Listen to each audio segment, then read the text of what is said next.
Okay guys, welcome back to the channel. Yet another video for my client that I'm sharing with you absolutely 100% free of charge. If you appreciate that, leave a thumbs up on the video, subscribe to the channel, ring the bell so you don't miss any future uploads. I'm specifically making this video for the owner of this particular dog, who's called Tank. He's a male Shepherd Husky mix, and he's a lot of dog, and that's one thing I actually do want to talk about. And of course, we're going to talk about this live in the flesh as soon as he has his go-home day, along with his sister Poe, who's also a Husky mix, if I'm not mistaken. You have a lot of dog, all right? You have a lot of dog with just him, okay? So between the two of them, that's double trouble, okay?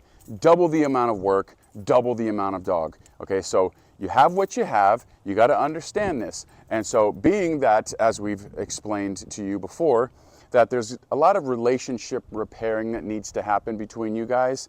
One of the easiest ways to go about it is to individually work with them first, because two of them at the same time, two crazy dogs at the same damn time, it's going to be tough to deal with. Now, if you had somebody in your life that you could do this with, that would be ideal, because then you could work both dogs at the same damn time. And it would be a little bit easier to focus on what it is that you needed to do, because it's a little bit of a process. You know, I was just talking about how dog training isn't that hard in my story last night, and it's not that hard. Does it involve a lot of work? Of course it does. Is it brain-busting information? Absolutely not, especially when it comes to pet dog training. Okay, so before we get into the video, I've already actually done the thumbs up plug, okay, so we can just continue on. This is for you, Joe, okay? What am I gonna do when I show up to a new environment? When I wanna go to the park, because this is where we're at this beautiful, lovely park here, okay? I thought there was gonna be a few more stimulants here, but it's a little quiet right now. That's okay. We're still coming out here to enjoy ourselves, okay? But we're also coming out here to work on some shit. Now, if you could go into every situation with that in mind, dude, we're gonna be getting a lot of great stuff done, okay? We're coming here to enjoy ourselves, but we're gonna work on stuff intermittently, because there's always gonna be opportunities to work on something, okay? And it's my job to show you what it is those things are.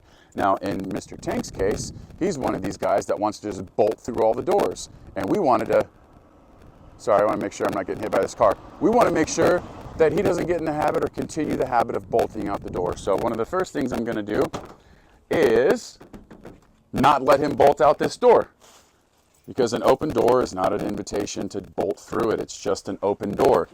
How do we suggest that? He thinks he's just going to come on out. I'm going to close the gate on him a little bit. Nope. And we've been working on it, so he kind of gets the point really quickly, a lot quicker than he did prior to the work. We're going to put his prong collar on. We're going to take the long leash. We're going to put it on the double loop, which I will actually show you in person, because I don't have camera angle. I don't have a cameraman here to zoom in on that. Steady. We're going to work on the threshold. I'm going to grab the rest of the leash. Steady. Work on his patience. Okay, free. And then we're going to grant him permission to come out of the vehicle, okay? That's not so hard, is it? Nope. Nope, it's just about application and understanding the importance of that. Okay, threshold work is everything. It kind of leans right into impulse control. And what do you do directly after the dog comes out of the damn vehicle? You let him sniff around and you let him enjoy himself. You let him get acclimated. You let him discover, tap into his seeking system to kind of be like, okay, this is where I'm at, all right? Two things that's gonna do. The first thing, the dog's gonna be excited. Let's let him get it out. Let's let him get that excitement out. Let him. Do you understand that? I granted him the permission to do this, okay? He didn't just do this on his own. He actually earned the right to come out here and start sniffing around, because I asked him to wait to come out of the kennel, okay? So we're already getting off to a good start here. He's sniffing around. I'm gonna do this just for a little bit, and then from here, there's a multitude of things we could work on. Loose leash walk. We could go over to these tables. We could do place work. Place work meaning just stay here and do nothing and watch the world go by, okay? So I like to say, you know, I like to describe this as like a nice balance between enjoying ourselves, but also being productive in the same breath, okay? Like right now, I want to come back towards me. Yes, good man. I got a piece of food ready. Now, what you just saw there was that he's a little too excited with the environment to take food. If that's the case, I'm not even going to offer it to him. I'm going to allow more opportunity for acclimation, and then somewhere down the road in this session, he will start taking food because acclimation has set in and his environment isn't too overly stimulating to where he's disinterested in food. Okay, so for the time being, if I need to reward him, I might give him a verbal affirmation or maybe a little bit of physical affection. Like, for example, Tank. Yes, good man. Yes, good boy. Just re-engaging and rewarding him for the re-engagement. And then free about what it is that he was just doing. I love letting the dogs tap into their seeking system and to be curious, okay? But I also love the fact that if I need him to snap out of it and come back to me, Tank. Yes. Yes, yes, a boy. Good. Tank, sit. Good.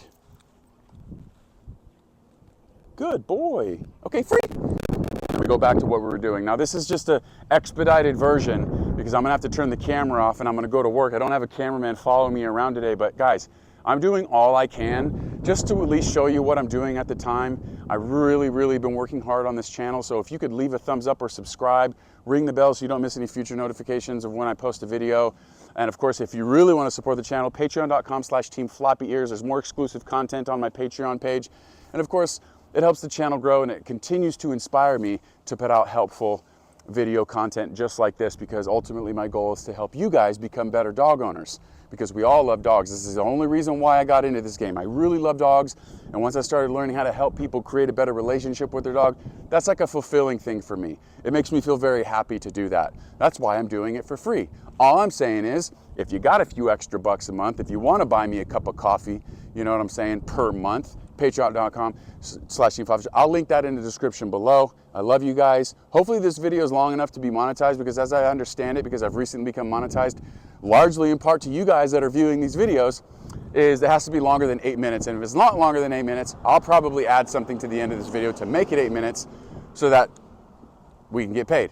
Appreciate you guys. We'll see you in the next one. 7 minutes and a half. Shit!